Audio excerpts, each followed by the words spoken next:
is a Bramble Jam podcast.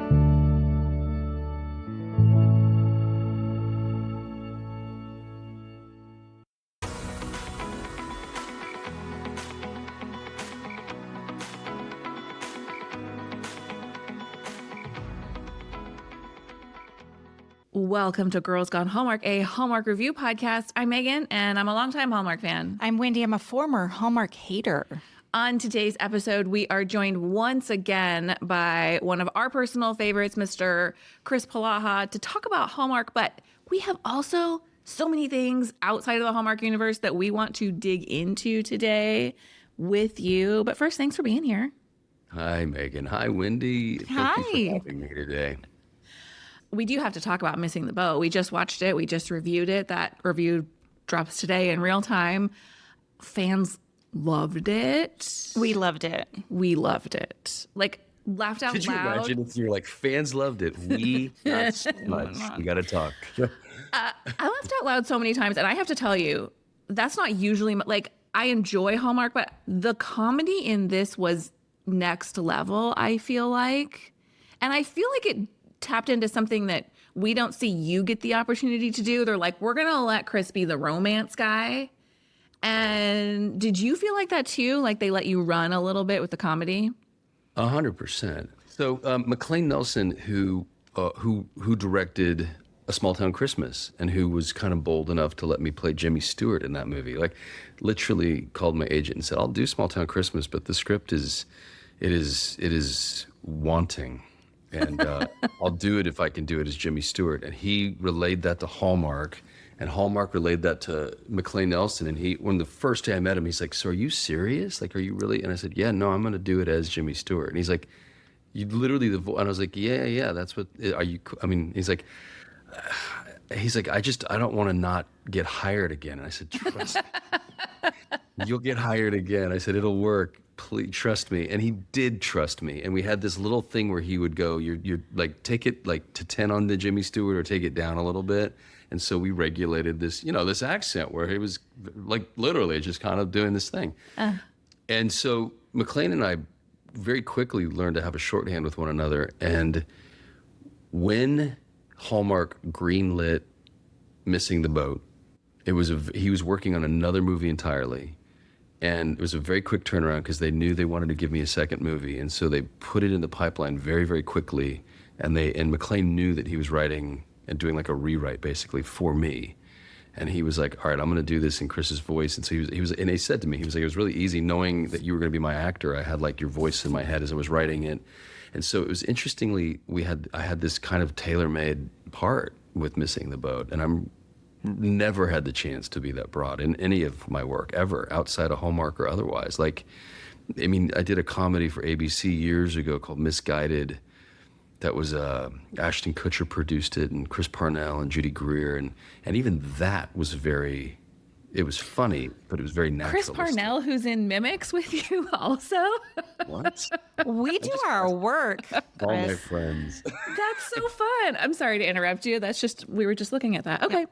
Yeah.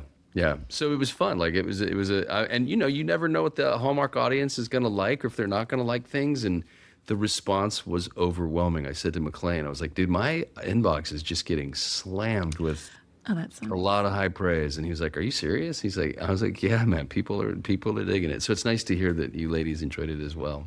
Well, it was a nice team. Look, we're big fans of McLean Nelson's work too. I think it came through really strongly in Hall at the Halloween, like those quick comedic takes. You can see his fingerprints on that. And I feel like we have kind of gotten to the point where you can, with some of these directors, start really recognizing their styles and you resonate with some of them. And when we see like McLean Nelson, we're like, I'm in. It's going to be a good time no matter what's going on here. But also with you and Amelia, which we have to admit, we mispronounced her name for the last 5 years of this podcast. So we are. Are you calling her Emily? Yeah, we were. So we're spelled Emily. It's spelled like I have it in my phone, Emilie, and then I have it in parentheses Amelia because I have to always like go. Yeah. I know we feel terrible, but we are rectifying our wrongs. But the pairing of the two of you just fires. I mean, I said it on Instagram, but I just felt like you both were firing on all cylinders that entire movie. So We loved it. Awesome. Loved it. Thank you. You did mention that you do, like, the rumor was that you had 2 Hallmark movies coming down the pipeline. There is another one coming this year with you. Is that? No. So it was Christmas. It was 2. So it was Christmas at the Opry and Missing the Boat.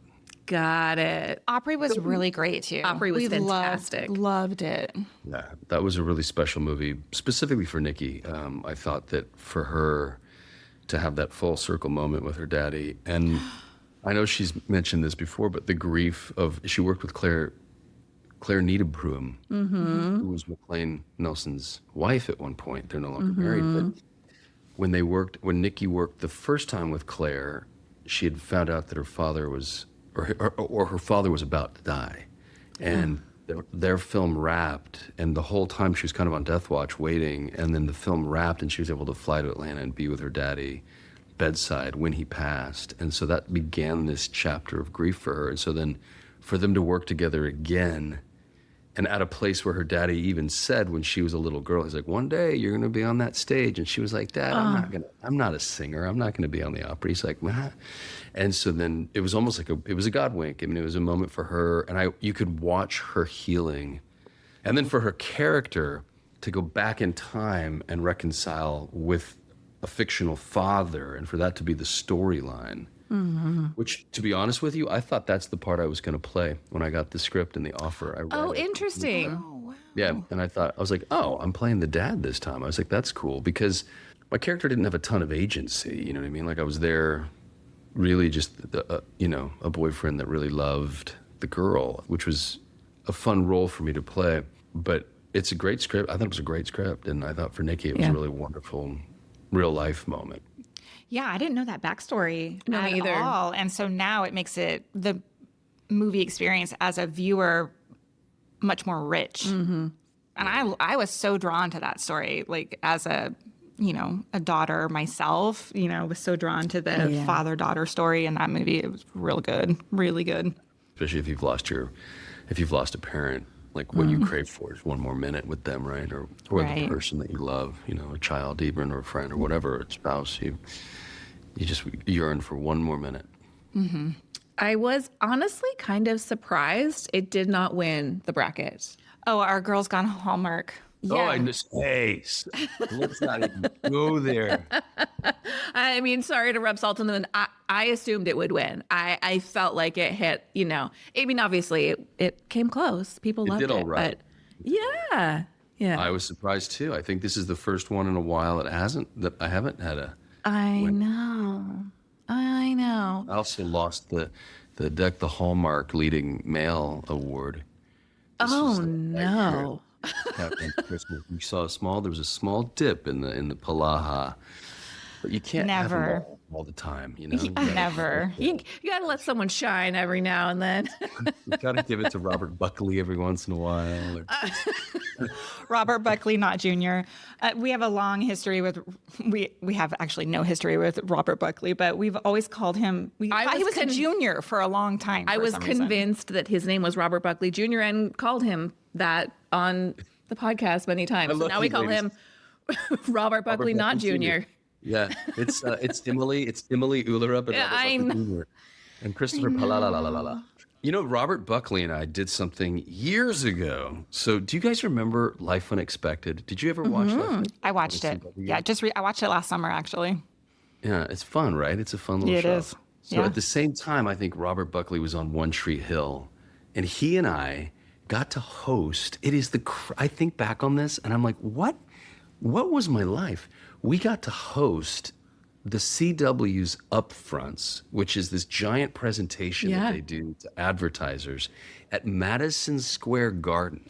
Wow. So we're on a stage at Madison Square Garden, Robert Buckley and I, and we're introducing all of the new shows and Katy Perry. We're like, ladies and gentlemen, bring out Katy Perry. And we're just riffing on stage.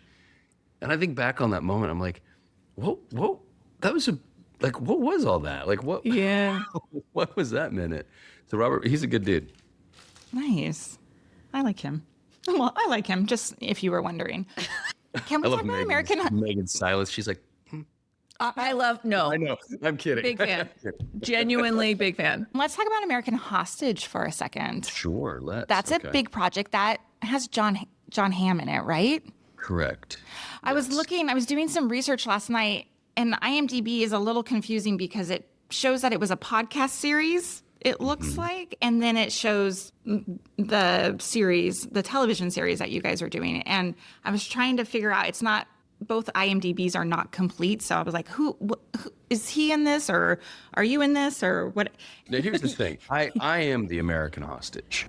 So for me, it was me and Giovanni Ribisi on one set, and then John Hamm and all of the radio station and all of the actors that were involved in the radio station were on a whole nother.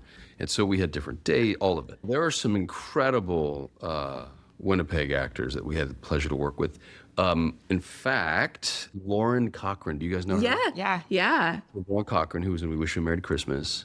She and her husband were also both in American Hostage. Wonderful people, super talented, very funny. No, it's a really intense show. In 1977, a guy named Tony Kuritzis walked into Meridian Mortgage, which is a family-owned mortgage, real estate, and loan. Like they did construction, they bought and sold real estate, and they loaned the mortgages. So they gave out loans. It was family-owned by the Halls.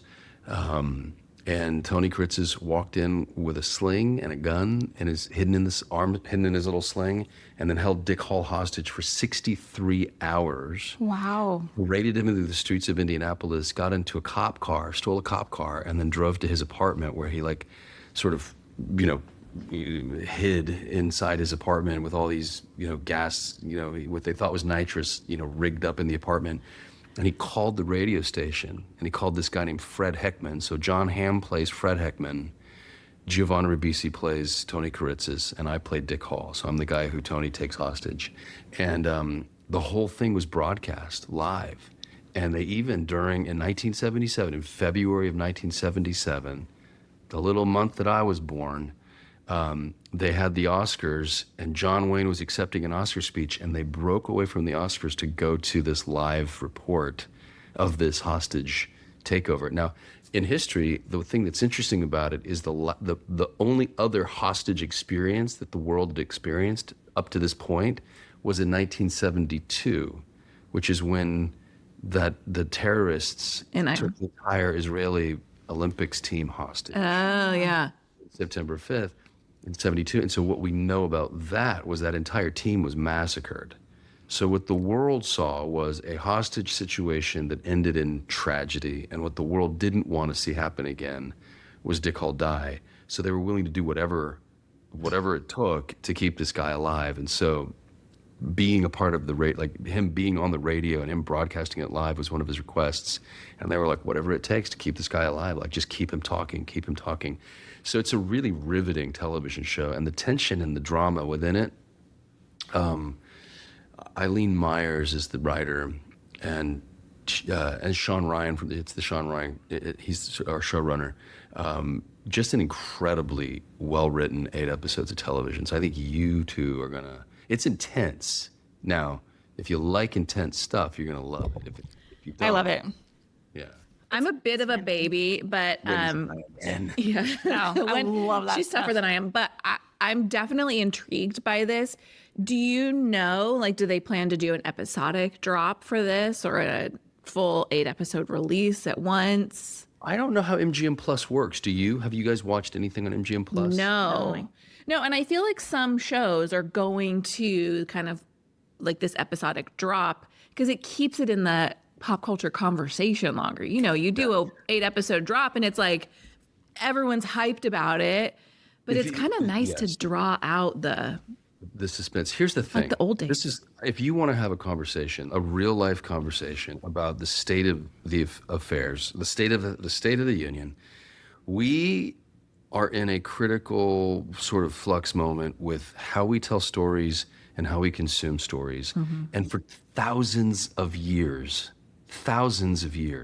humanity has told stories through oral history and then the written word, and the written word was consumed by people who could read it and then share it with either the congregation or the people, you know what I mean? And then all of a sudden, people started reading, and you can go to the narrative where it never talked about I, and all of a sudden the individual was the center of the story, and all of these things were progressing and progressing. And then we had movies, and for 100 years we were able to watch people behave, and we were able to absorb stories, and everything dropped. And then the television showed up after radio, which were these longer form stories, and we had this. They call them water cooler moments, but you had this thing where every week people would come together and collectively we would agree on what we liked as a culture and what we disliked as a culture. And we were all kind of on the same page. And even though we might have disagreed politically, or even though we might have had different religions, or even though we might have had different values, there were still these plumb lines in our society that kept track. And the individuals who made those things, like Ernest Hemingway or Charlie Chaplin or Doris Day or whomever you want to put into that, like those individuals that were sort of contributing to the conversation, we remembered them and we cared for them. And now we live in a culture where everything is so disposable and fast.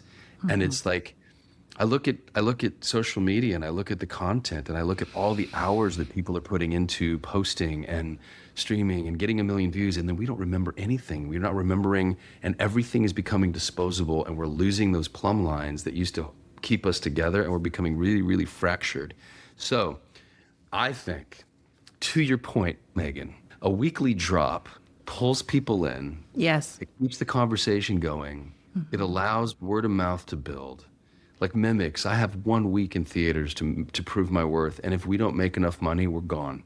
And it's like, how do you build enough steam? How do you keep a conversation going unless you have $1 billion to spend? And I'm not exaggerating. It really is, it's a pay-to-play community in publishing and in movies and in television. And so how do you keep, I just think we're at a really interesting breaking point as a culture. I think that as a culture, we have to decide how we want to continue to educate ourselves about our own humanity through our entertainment. I mean, that's Not really to go deep.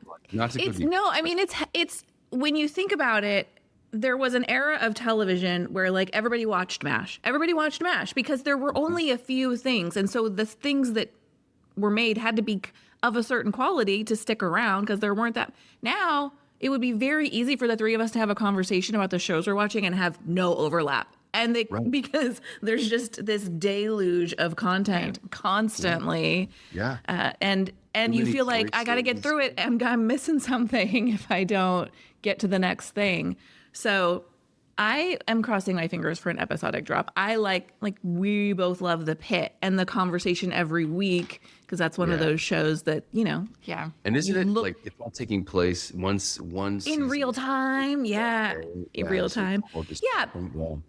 But that's like appointment television. I'm like Thursday night at 6 p.m. That's going to stream. And all of a sudden I'm on my couch. We were just talking about this yesterday. Yeah. We come home, whatever we're doing on Thursday night, and watch it. And it's been years since I've had something like that. Never. I mean, I know, isn't it and it feels good to have a It felt good to have.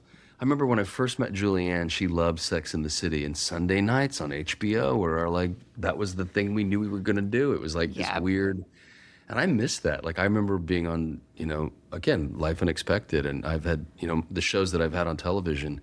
There was a night where I knew I was going to be on TV, and it was like Tuesday night, North Shore. Like we're going to go watch, this thing that's going to happen. And yeah, those days are gone. I think that's why I enjoy Hallmark, and I like the idea that they have these stable of actors. Yeah, it's 131. Like that there's going to be this Kristoffer Polaha movie, and you can. It's nice to have that date. It's nice to look forward to something. I think I love it still. You mentioned your wife. Where did you two meet? We met, so I did a show called Third Degree with a guy named Jensen Ackles who had done Days of Our Lives with Julianne. And we shot in New York. I had no business meeting her, but we did 3 days of pickups, 3 days of shooting inserts and looping and all this kind of little tiny detail work for the pilot in Los Angeles.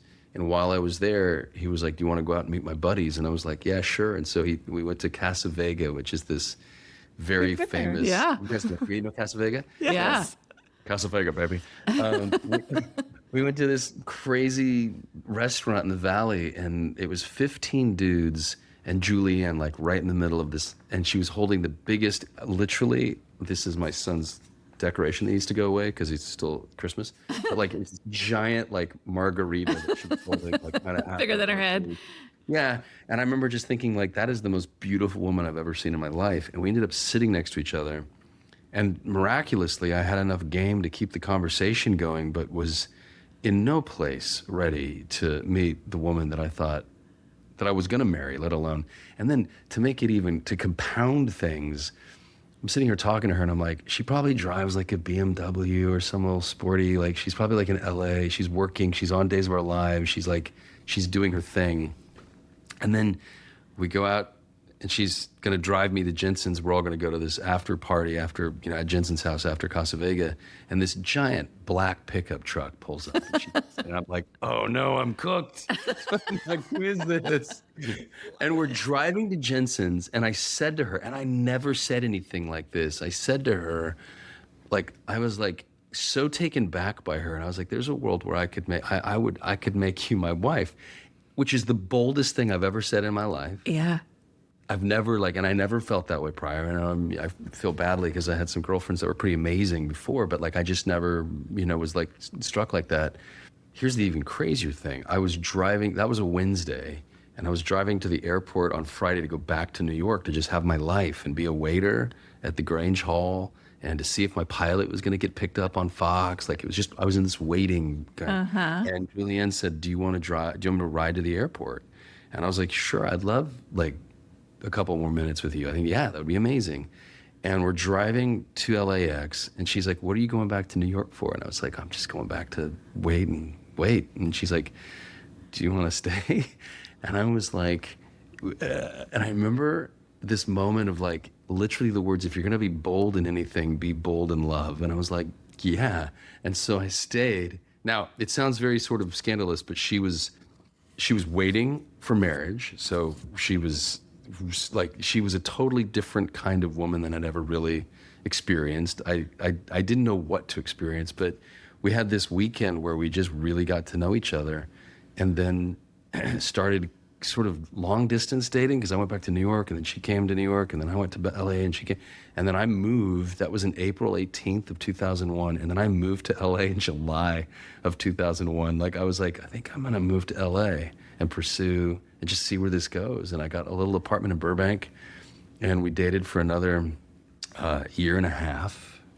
And then I popped the question, and 6 months later we were married. So we had like a 2-year courtship. It was fast but slow. It was like, I think you can poop or get off the pot after 2 years. It's like, you kind of know. Yeah. You should make that movie. Poop or get off the pot. Well, yes, that's what I meant. No, that's your story. Your story. Yeah, that's a movie right there.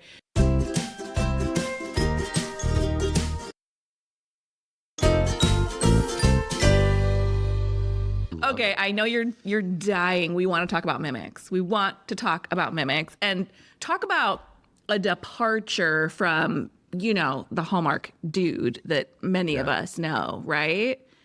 Can you just tell us the origin story of this movie to start? You guys want to show a clip? Should we show a clip? Oh my gosh, can you send us one that I can? Yeah. Here, I'll send you something real quick while we're Cool. talking. Oh, son of a... How the heck did you get here, you freaky little thing? So, looks like we're gonna be working together soon, huh? Sam, it's nice to meet you. Hi, Sam. It's nice to meet you. Oh. Hi, Grandpa. Jesus, Mary and Joseph, what, there's 2 of you now? It's just a prop. I'm gonna work it into my new act, and do you know why? No. Because your grandson got a new agent. Yeah, and she gave me the prop because she thinks it's gonna help my career. Oh, Sam, this is huge. A new agent. Oh, Sam, this is big news. This is serious. And what, she found you at the club? Well, I mean, her talent's good. Yeah. So the question about mimics, to rephrase your question, a little backstory of mimics is this. The story begins when I was a child. I just told this story to my son Micah, and I've never said this before in an interview, so this is new. This is new information for the world. My mom, Micah, this morning woke up and he's like, man, I hate waking up in the morning. He's like, I just don't like waking up in the morning. I was like, I know, I get it. And I said, when I was a little kid, like 4 or 5, my mom woke me up and I hated waking up in the morning. And I said, Mommy, what professions are there in the world where I can sleep in? And she thought about it for a minute and she was like, I guess if you were a Broadway actor, you could sleep in, and then you would go to the theater around like 3 and you'd do your show at night and you'd stay up late and you'd sleep in the morning. And I was like, that sounds really good. I think I want to do that. And so before I even knew I really before I earnestly wanted to be an actor, I remember that conversation and thinking like acting would be the opportunity to sleep in. I think I want to do that. But filmmaking is not that. And acting on film is not that. You're up at 4 a.m. most of the days, and you don't get a lot of sleep at all. So tricks on me. But the cinematic language is one that I used to always play. Like I sort of do make-believe games in my head, and instead of being a soldier, I'd be a soldier in a movie. Or instead of being a boxer, I would like see the cuts and I would kind of tell the story cinematically. And then my folks had a VHS camera, and I used to film little movies in camera. And I had to do the shot list and I had to shoot it in order because there's no way to edit. So I would kind of, tell these, I used to make a lot of little movies, and I wonder where they all went because I haven't seen any. I'd love to find them. I know that Graham's dad had 2 of them that he kept, but I haven't seen them. And it would be fun to go back and watch those and see how bad they are. And then when I was a junior in high school, I saw Quentin Tarantino's Pulp Fiction, and what he accomplished felt like a clarion call to all filmmakers that you don't have to wait in line. You don't have to do the studio dance. You can just go do the thing. You can just make the movie. And so very early on, I knew I wanted to make a movie. I wanted to make it in Reno because I'd also seen like what John Waters was doing with Baltimore. And I was thinking like, well, that's cool. And I saw Martin Scorsese and Woody Allen with New York. And I saw, and Steve Martin did a love story in LA, the LA story. And I was thinking, well, that would be like, that Reno would be my city. Like no one's really done it. Like no one's really done Reno justice cinematically yet. And so I knew that. And they hadn't still until Mimics. And when you see Mimics, it is a love letter to a city that is, it's a very unexpected city. There's a lot of unexpected beauty in Reno. And there's a lot of heartbreak in Reno. It's a place of hope and desperation. And I think the film captures that pretty nicely. But I wrote a script called The Biggest Little City in 2004 on a yellow legal pad. I did the whole thing by hand. And then over the years, I sort of made it better and would do readings and just tried to get this movie made. But it was so difficult to make this movie. For one, I just wasn't a popular enough actor. I didn't have enough currency as an actor so that investors were kind of like, who are you? It doesn't matter. Even though I had TV shows, even though I'd played Kennedy and I was #1 on North Shore, like I had stuff, like I had fuel in the tank, but it just wasn't enough to, and I didn't really know what I was doing. So I didn't know how much to ask for. I didn't know what it would take to actually make a movie. But then there was a bunch of convergences, things that just started lining up. And one of the major components was Hallmark, and was a conversation I had with Randy Pope. And I said to Randy on a phone call in 2019, I said, Randy, I want to direct and I want to produce. And he's like, well, then do those things. He's like, I can't just hire you as a director because then I'm going to have to hire every actor as a director. And they'll say, well, Kris did it. Like, why can't I do it? And he's like, and if you want to produce, then bring me IP. And IP is intellectual property, right? So a book is IP. This is IP for people. And IP is expensive. But what's not expensive is just writing your own book. Well, Anna Gomez might disagree. There's some cost. Time has value, sure. Yeah, but I happen to just, and then I'm a God guy. So anybody who knows me knows I'm a pretty prayerful dude, and so I think God opened up a lot of doors right around that conversation. You know what? The conversation with Randy Pope wasn't 2019. It was earlier. I'm sorry. It was probably around 2016, because what I did with that conversation was I started thinking about like writing romance novels to appeal to a female audience that could be immediately made into movies on Hallmark. And I was like, why don't I go from page to screen? That would be interesting. And then the other thing was like, well, if he wants to see me direct, I got to direct a short film. And I'd always talk this talk of like, just do it. Just do the thing. Invite yourself to the table. Invite yourself to the table. And in fact, I'd encouraged, there was a filmmaker named John Summerhour who years ago he financed his own movie with a credit card. And the guys who did Always Sunny in Philadelphia, like, we used to have conversations. And back when they couldn't get hired, I was like, you have to do your own thing. And so I was in 3 episodes of, Always Sunny in Los Angeles before it was Always Sunny in Philadelphia. Like, there was a lot of talk about doing your own thing, but I never did. And there was a combination of reasons. One was time and money, and that combination, I would get a job and I would have a year of my life consumed with the television show, or I just needed to make money and had to, I didn't have that luxury of planning, and so all of these things kind of kept me from fulfilling this dream.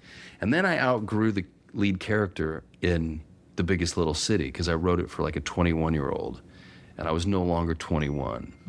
And all of a sudden I was like, gosh, I outgrew the story I wrote for myself, and was sort of looking for new stuff. So I did a work of art. That was my first directorial thing. It was a short film I did. Started working on the books with Anna Gomez.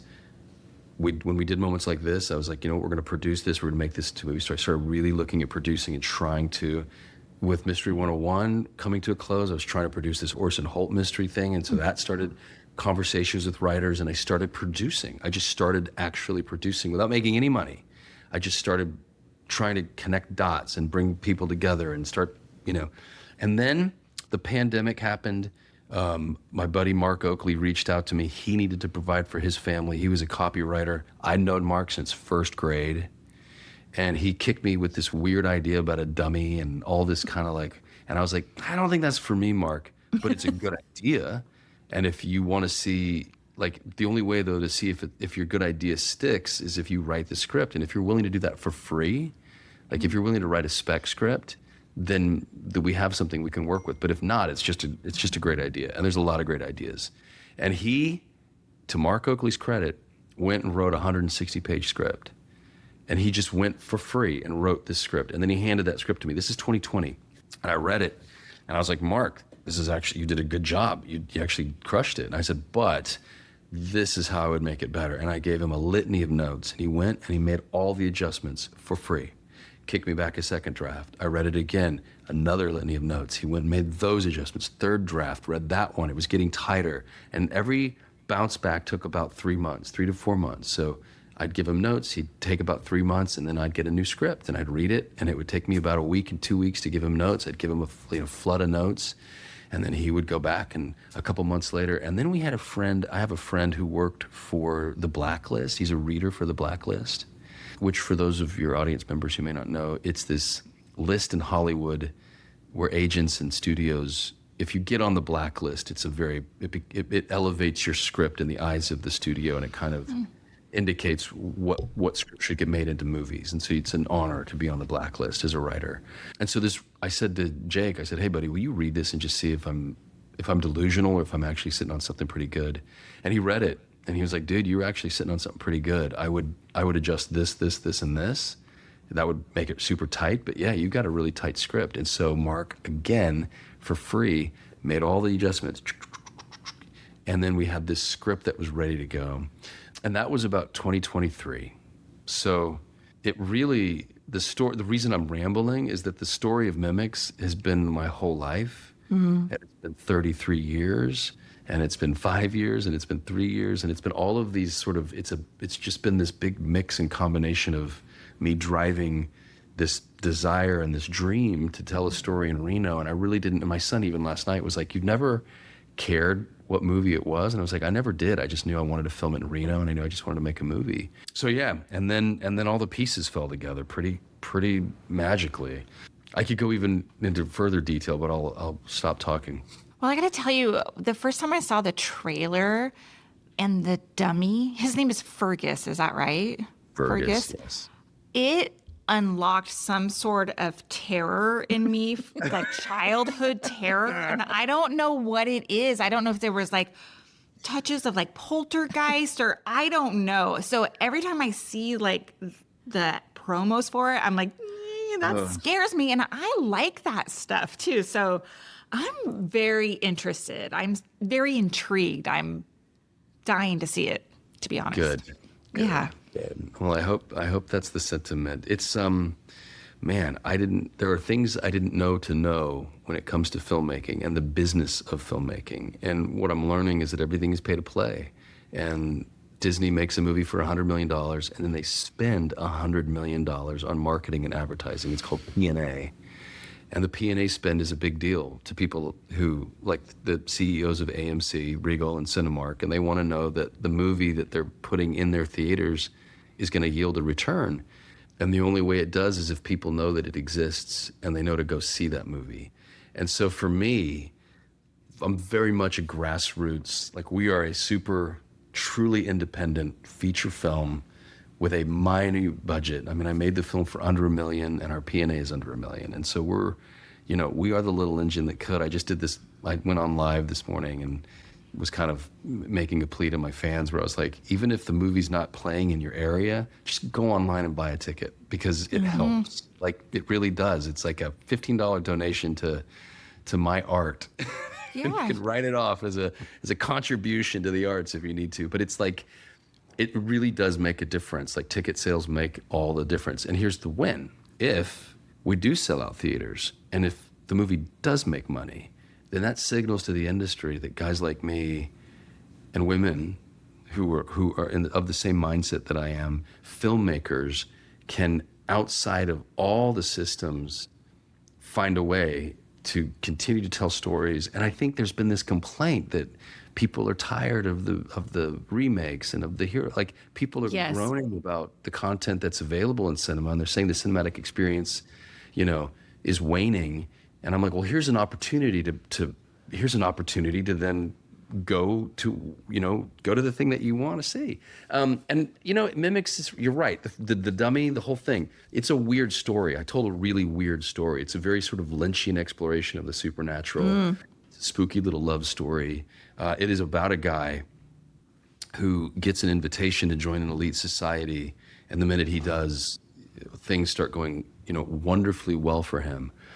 But I do have to say, in the day and age that we're living in, when you look at all of the files that have been recently exposed and the names in the files, it makes one wonder, are there sort of elite secret societies that people get invited to, and when you agree to the rules of the game, things get elevated? And what is the cost? Because there is a cost for everything. And so my movie explores that, and then it gives the antidote. There's a little way to break the contract, and there's that in there too. It's an interesting movie, and I'm really proud of it. And the thing about Mark is that as a writer, he was so generous to allow me to speak into it, to literally open up the draft and like add. There's 2 scenes that are specifically to my life that I put in there, and he was like, dude, he's like, I'm happy that we're making this movie.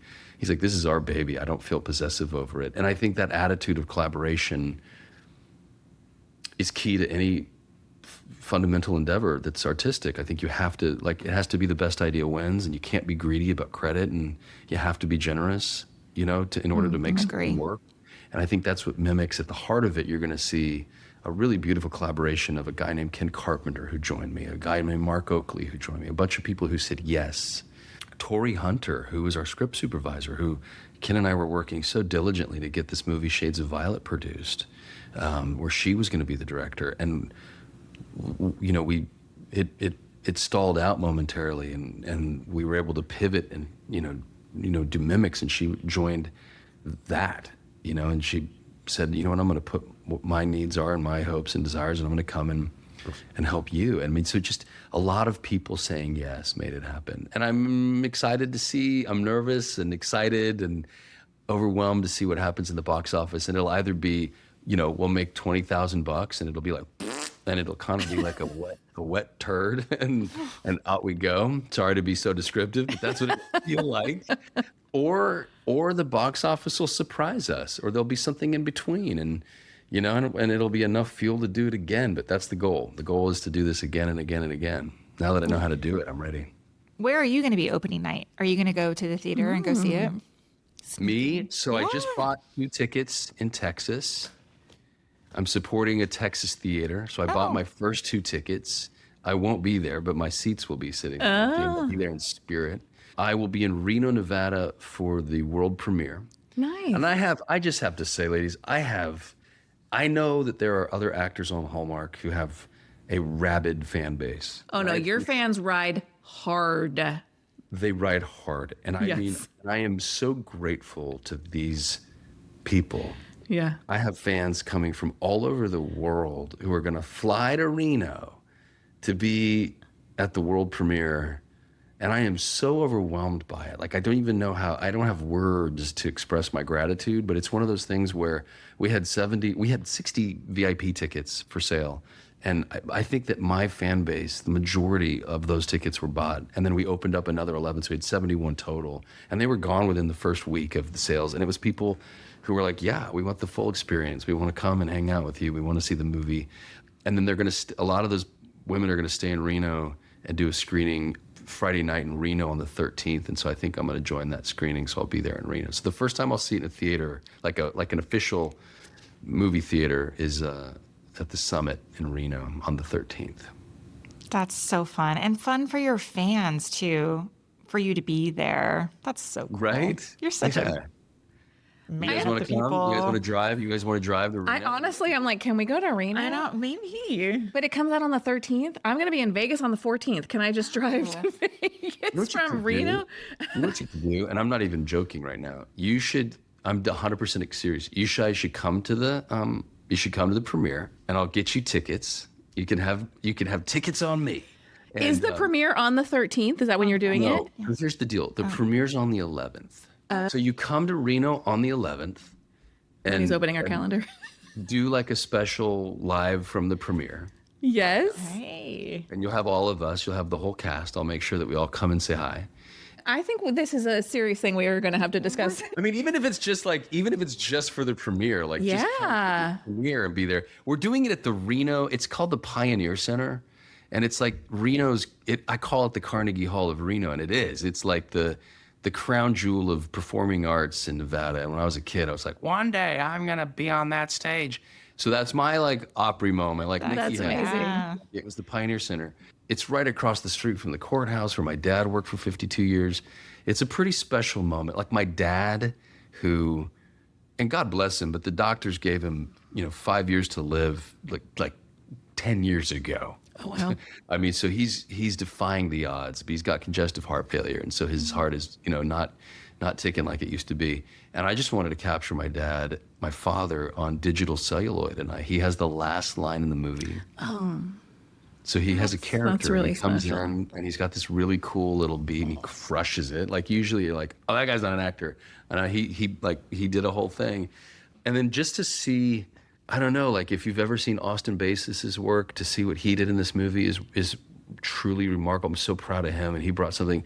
There's a guy named Kevin Lawson who invented this wild character that it's, all these things they're in for a minute. And then Mariah Smallbone plays the leading lady. And if you love Hallmark movies, there's this incredible bromance at the heart of this kind of spooky story. And she crushes it. And Stephen Tobolowsky. I mean, I'm so proud of my cast. I'm so proud of watching the actors.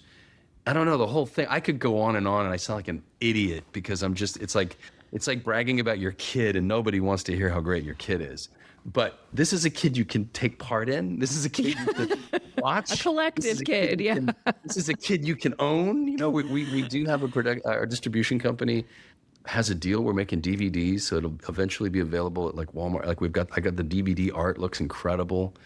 I positioned Fergus's face on the DVD, so the hole is over one of his eyes. Oh. It's fun. There was Ken and I made a decision not to try to sell the film to a bigger distributor because we knew that we would lose control of it. Yeah. If we just say that A24 or Neon or one of those companies wanted to buy it, they would ask us how much it cost. We would tell them. They might double that, but they probably would have said, we'll give you a little bit more than we'll cover the spread, and then you'll earn, downstream revenue. But then they could have just boxed it and never put it in theaters and never, who knows what could have happened to it. My hands are off of it at that point. And the way that we did this, I guess that if you were going to compare it to publishing, this would be like self-publishing a book. And we self-produced a movie. Like, we just went outside of the system and said, all right, let's see what we can get. And the fact that we're in, 100 and I think we keep upping theater daily. So I think we're at like 130 theaters. That's amazing. We're in Peoria. Do you guys want to hear a full story?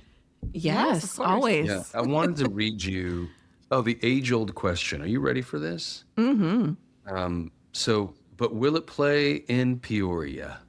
Yes, confirmed. Willow Knowles, 14. Here's the deal. It's true. The meaning has come to mean, will it play in Middle America? So I think historically it's like, yeah, but will it play in Peoria? Is it broad enough release to to play in the middle of America? Yeah. He says, but the true origin is based on Peoria being the liquor capital of America until the late 1900s. Peoria produced so much of the nation's liquor, it actually provided the majority of the U.S. federal tax for many years. Because of all the booze and expendable income, Peoria actually became a huge party town with tons of vaudeville theaters. Instead of being rubes, it was actually the fact that Peoria audiences were so experienced with entertainment that they gained the notoriety. It was a bit like going on the Apollo stage today. Entertainment was expected to be top class to play in Peoria, simply because there were so many great options that no one would suffer a low quality show. If Peoria loved you, it meant you had impressed the best audiences in the country. So here to Peoria. Yeah, that's awesome. Show up, Illinois. I have a question that you may not know the answer to yet, but talking about the theater landscape these days, you alluded to it. Everything is a remake or a sequel or a new Marvel, right? Like, it's based on existing IP a lot of times, because it seems like studios are convinced people won't go see other stuff. They're like, if they don't know what it is, they're not going to go see it.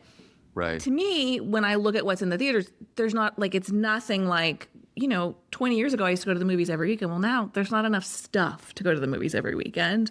And so is your sense that maybe that will play in your favor? Like, we have this brand new thing that's people have been asking for. Like, I don't want another Marvel movie, although everyone's going to go see another Marvel. Like, do you think that's going to play in your favor? I mean, that's my hope. That's my, I bet, that's my, like, I put my money where my mouth is. Like, my hope is that people will say, let's give it a shot. But what I'm learning is the trick is that they have to know that it's there. That it exists. Yeah. Like, if I'm not a Hallmark fan and I don't know who Kristoffer Polaha is, and I go to what's playing over the weekend, I'm going to see Wuthering Heights with Margot Robbie. Yeah. And I'm going to be like, okay, I know that IP. I know Wuthering Heights. Do I want to see that? It's rated R, so that'll either think I'm going to see, naughty bits, or it might be too risque for me. So there's Crime 101, which is Chris Hemsworth, which is Thor. So you're going to go, well, Thor's in a new movie. It's Crime 101. And and then you're going to see a guy sitting on a dummy's lap. And I obscured half my face on the poster because to me, I have a funny joke about never being on a poster in all my movies. And so I kind of like Is that the origin of the Missing the Boat movie poster? No. You have a book in front of your face. You have a passport in front of your face. You have something in front of your face. Yeah, no. The Hallmark ones are always different. My posters for Hallmark always have my full face, but like Where Hope Grows is a silhouette.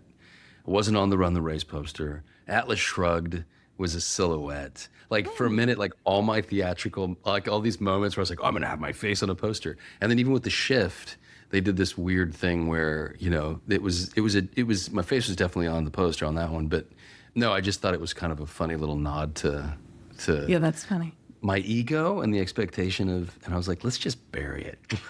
Put the dummy's hand there. But yeah, I mean, I think, and so that's where word of mouth comes from. That's where the currency of, like, literally telling your friends and neighbors to go see this thing is going to be life for this film. It really is the difference between life or death. And it's like, if there's enough buzz generated so that we do well that first weekend, and it really is a matter of doing great Thursday night, Friday night, Saturday night, Sunday night, that if we hold, then, like, even my distributors were like, we'll put more money in the P&A, we'll do a broader push, and so that the following week, and then AMC will be like, okay, this made movies, this made money, so let's push this into more screens.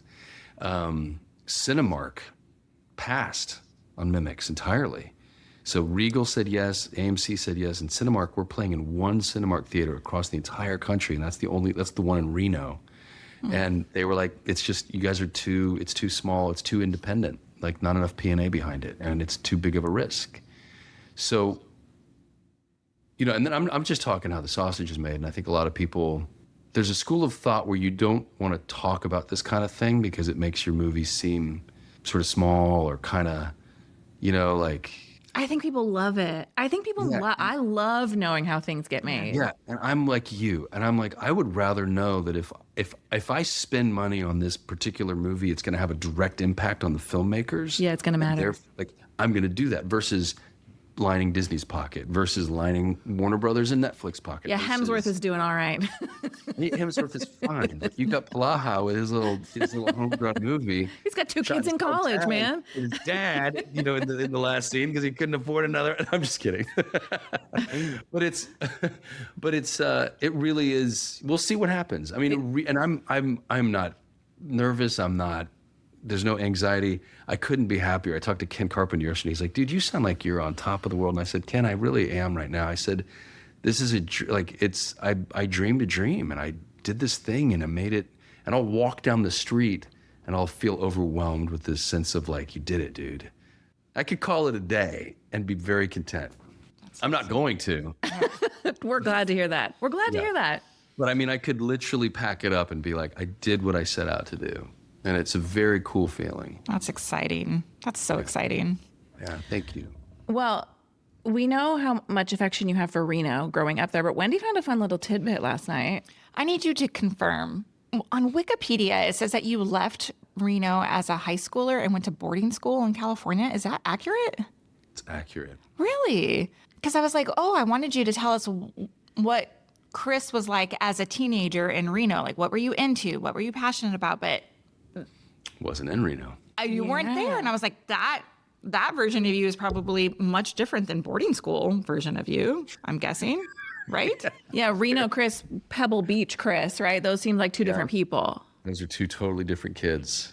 Wow. Did you have to change the person you were? What was that boarding school experience like? Reno, here's what I'm going to say. Reno Kris wouldn't be sitting here talking to you guys. Yeah.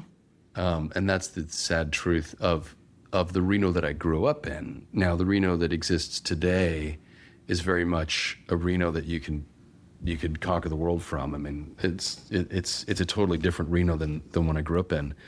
Reno was, we didn't really talk things through. We would just be like, all right, let's go outside and let's let's fight. And so it was like, it was a rough and real town. And the writing on the wall for me was, if you stayed in Reno, you were going to stay in Reno. Like, you were going to do the thing where you just do what your dad did, or work in one of the casinos, or whatever that was. There was an itineration of just sort of staying put. And I just did. I had these bigger dreams. And a lot of credit in my life goes to this kid I grew up with named Graham Smith. His name is Graham Lipsmith now. But Graham and I were best friends, and his mother was raised in New England, I think Rhode Island. And her whole mentality was very English, in that, like, if she could send her kids away to school at the age of 9, she would have, right? But like, high school was definitely, you send your kids away to boarding school. So there was Graham's older brother, a guy named Stu Smith, who went to Stevenson, and he was kind of a bad kid at the time. Like, he was like up to some, like, he was bored because he was hyper intelligent. And so his getting sent to boarding school was like what you would think. Like, right. you were up to no good, and so you had to go. But Graham and I had a different plan. And in 5th grade, he was like, I'm going to go. And he went to Exeter Academy in New Hampshire. And I was going to go to, I looked at Choate, and I looked at Groton, and I looked at all these these New England boarding schools, because Dead Poet Society. Do you remember that movie? Yeah, of course. When I saw that movie, and I was like, man, that's the life. And I told my parents in 5th grade I was going to go away to boarding school, and they kind of just were like, okay, whatever. And then I convinced my mom first my mom that I was going to be an orthopedic surgeon. Like I knew what I wanted to be when I grew up, and it was going to be an orthopedic surgeon, and I was going to go to boarding school and then get into Stanford Medical School and then come back and open up an orthopedic clinic in Reno. And I had a whole plan. And she was like, okay, I can get you. Yeah. And she's like, the only boarding schools you can go to, though, are in California. Like, you can't go anywhere else. Like, you can't go back east. It's too far away. And I was like, deal. So there were 3 schools in California, Kate, Thatcher, and Stevenson. I applied to all 3. And I remember my dad was walking around the Stevenson campus, and it was the one where he was like, this is nice. Like, and I could see him kind of, all of a sudden, he just did the thing where he was like, I've worked really hard. His father was a steel worker at Bethlehem Steel. So my grandfather made steel for like the Golden Gate Bridge and for New York Skyline, and he poured steel in Pennsylvania his whole life. He was an immigrant, and he came to this country with 16 siblings, met an Irish girl, and she had my grandmother, Justine Lanchi. She had 15 siblings, like immigrants. Like we were the white immigrants that flooded the New England, and were not either, and the Slovaks and the Irish were not appreciated, and so they kind of lived in this one specific area. And my dad's whole goal was to sort of leave that station behind and make a better life for himself, to honor his parents. I think ultimately he wanted to improve his lot in life so that he could honor the work that his father did and then make a better life for his kids. And I saw that, and I was like, well, I want to do that too. Like, I think you've worked really hard, and I want to. So that when I called freshman year, after having done a play, and was like, I know what I want to do. And they were like, what? I'm going to be an actor, Ma. I'm going to be an actor, Dad. Wow. There was like silence on the other end. Oh, no. But they're like, what did we do? What do you mean, Mr. Orthopedic Surgeon? Yeah, no, it was very much like my dad is brilliant. He read, he was constantly reading, constantly learning. I would argue that he's a polymath. Like, he just knew a lot about a lot. And so that's something that I've tried to be in my life, where so high school, I was a full-on nerd. I mean, I was after good grades, and then when I got involved in theater, I was like a theater nerd. I mean, big change from Reno Kris at that point. Yeah, because Reno Kris was, I just think that, I don't know what I would have done in Reno. I really don't. My brothers went to Reno. I would have gone to Reno High. I just and don't gotten think beaten up for being a theater kid. I don't think I would have been a theater kid. Yeah. I just don't think the opportunities would have. The only reason I'm in theater, here's this story, and I'll tell you guys real quick. I've said this before. The only reason I did theater was because there was a guy named Hamish Tyler. And Hamish used to be the football coach and the baseball coach, and they gave him a theater program, and he started a radio, so KSPB radio, which still exists to this day, broadcast all through Salinas Valley. It's this incredible student-run radio station, and a theater program where he did 4 fully produced plays a year, and then a series of short one-acts written by seniors that we would all like. So we would do we were constantly working. And he opened it up to the Monterey, Pebble Beach, Pacific Grove, and Carmel communities. The newspapers would come and review us. It was a 500-person seat audience. So it was like being in a theater company. And I had a roommate named Jake Himes, this really sweet Jewish kid. And there was another kid who would come into our room and antagonize Jake, like anti-Semitic, literally throw water on him while he was sleeping at night. He was not a good kid. And one day he came into our room, and I had enough, and Reno came out. And I could have whooped his ass. I mean, physically, I was bigger than he was, and I was used to fighting. I had 3 older brothers. I remember jumping on this one kid when in line in 6th grade. My friend Graham was getting bullied, and I leapt on this kid and took him to the ground, hand on the throat. That was always my move. Like, right, I'd hit the throat. It was like there was a little bit of unhinged thing, and instead of beating this kid up, because I knew I would get expelled, I picked up a broomstick. And I smashed out the windows of my dorm windows. And they were like the little panes. So it was like 12 panes per frame. And I knocked out the glass on all these windows. And then I said, get out of the room, get out of here. And like I scared the kid off. And I look out the window and all these seniors who were sitting on the lawn outside the dorm were just like staring at me. And I was like, oh shit. Like I've just gotten myself expelled for just, destroying school property. So I start crying. I go to the nurse. She sees my face. She says, take the rest of the day off. They used to call me Jesus freak because I had all these posters on my wall and like a little crucifix and a prayer taped on my wall. And I was like praying. I was like, Lord, you told me to turn the other cheek, and I'm trying to turn the other cheek. And I don't know what to do. And I just don't know what to do. And I was overwhelmed with the sense of like, just go and tell the head of the school, the dean, like the dean of students, like what you did. So this guy named Mr. Henderson, and I walked into his office. And this is like December of my freshman year. I'm 14 years old. I'm a little kid. And I'm like, I'm not doing okay. And he said, what's wrong? And I said, I'm just not doing well here. And I'm really sad and I'm frustrated. And I didn't want to tell on this kid because then it was going to open up like a whole, like he's hazing and the whole thing. I was like, it's not. So for whatever reason, I didn't say, this kid's picking on my roommate. I tried to protect him. I broke windows in order to, instead of beating him up, I just said, I'm not doing well. And he said, well, what's your GPA? And he went up and looked it up real quick, and it was like a 2 something. And he's like, okay, first goal, you got to set some goals.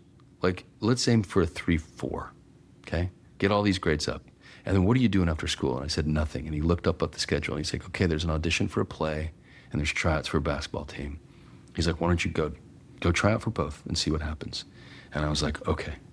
And so I tried out for the freshman basketball team. And mind you, I'm like 6'1" at the time. I'm still tall. And I got cut after the second round of tryouts. But literally on the same day of the first basketball tryout, I tried out for the play. And it was this student, it was going to be a student-directed play by this guy named Chris Arajo. And I got the play, and I didn't get the basketball team. So all of a sudden, I was a part of this thing that ended up not happening. The play didn't end up happening, which is the weirdest thing. I got cast, we did a couple rehearsals, and then I don't know what happened to Chris. He got distracted, he didn't get the college he wanted to. I don't know what happened, but it led to another audition for Streetcar Named Desire, which I did get, which was, the school was producing that one. And it was the first play I was ever a part of. And it changed my life, just the community, the feeling. And I remember being on stage and doing my thing. And afterwards, this kid that was like kind of hazing me, like an older kid, his name was Brett. He walked up and he was like, it was pretty good, man. You're pretty good. And he left me alone after that. And girls, all of a sudden, like I wasn't like the guy that girls, were swooning over. And all of a sudden, girls like came up after the play and they were like, hey, and like it just changed my life, like all of a sudden. And it became that thing where the community, that felt right, the play, like I was good at it.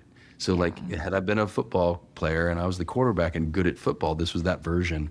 And it made me a better student. Like it made me a better, all of a sudden I learned like my work ethic, like I learned how to work. Yeah, it was a cool experience. So I owe Stevenson and Hamish Tyler in particular, like my whole life, my whole career. I'm so impressed that you remember all these names of all these people. I know. That's so thoughtful. Like I can't remember somebody I met yesterday. No. You know what I mean? And I don't know if that's just because I'm an old lady, but like you pull these names. I'm probably older than you are, by the way. I don't think so. Not according to the internet. So anyway, it's so impressive that I can't believe you remember all these. Yeah. You give them such credit too. Like that's they so did. nice. I mean, they really did speak into my life. I mean, there are a few moments I can point back to, and when somebody said something, or where there was just a moment of, where you're given a chance to run with the ball, and it's a rare thing when it happens, and so, and that's what I mean. My whole life, like I've tried to give back time and time again as often as I can because I just think it's imperative. You have to. Yeah. Yeah. Something you said earlier has really stuck with me. I think you said invite yourself to the table. Was that it? Mm-hmm. Yeah. Yeah. Yeah. Megan and I are going through some like businessy stuff here that we won't I thought get the into. exact same thing when he said it. I'm writing that down as soon as this is over, and I'm putting that up on my a vision board. Yeah. Invite yourself to the table. I love that. Yeah, that's 2026 for us over here. So that was really profound. You have to. Gosh.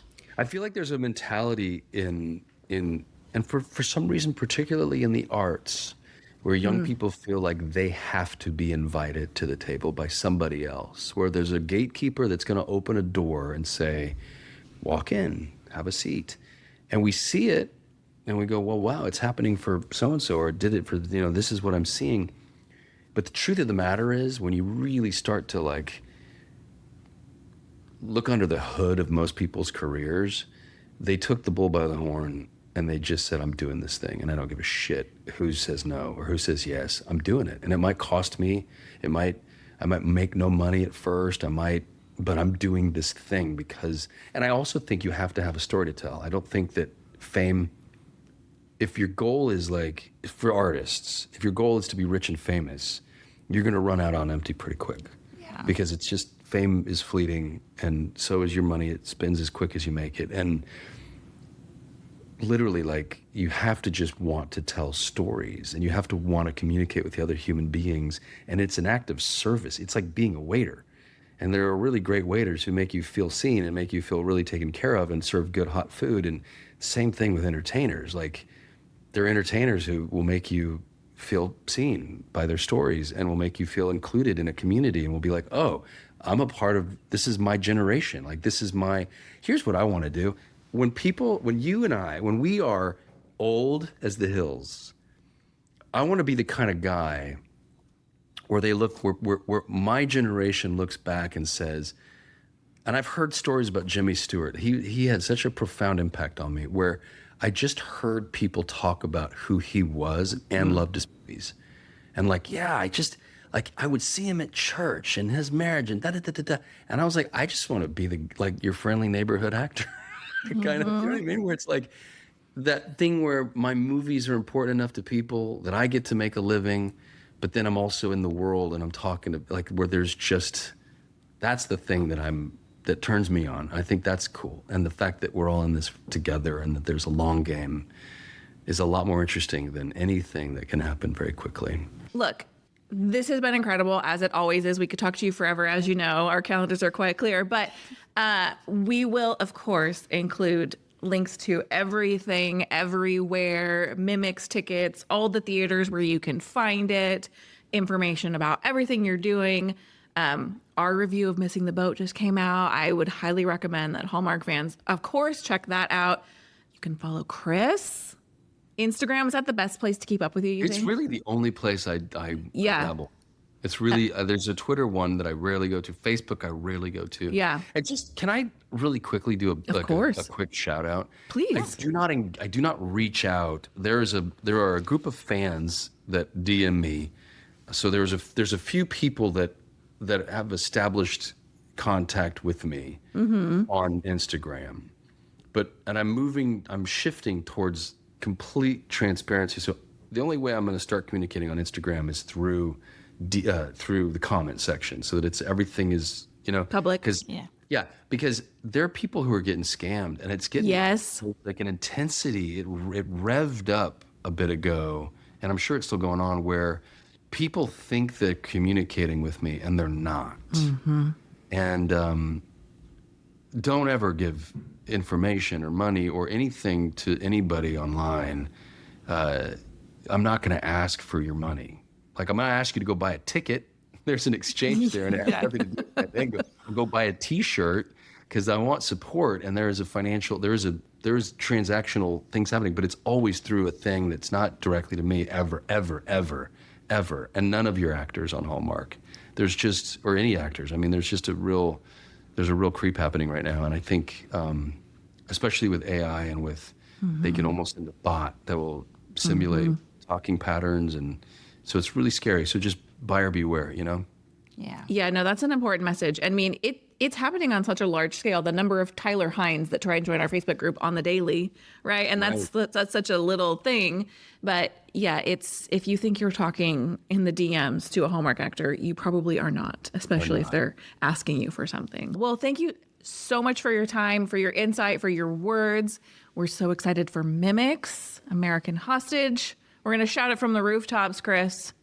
Thank you. I mean, it helps. It really does. And if you go to mimics.com, it's the website. Mimicsmovie.com, I believe, is the website for the film.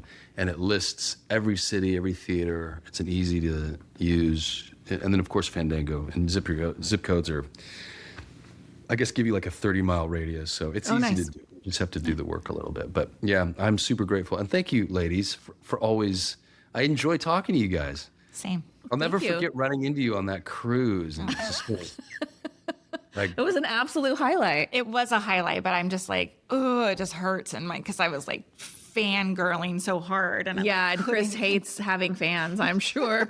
That was a real rough moment for him. always so awkward.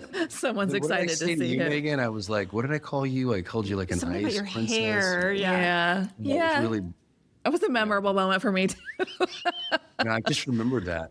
But yeah, no, Wendy, that's probably part of why I enjoyed the moment so much. So I appreciate it. I just shared, because we took a picture that day, I just shared it in our newsletter.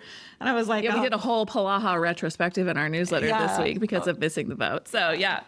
Well, look, thank you so much. Thank you to the listeners for listening to this episode. Please check out everything Kris is working on in our show notes and over on Instagram. And we'll be back next time with more Hallmark reviews. Goodbye. Bye. Bye.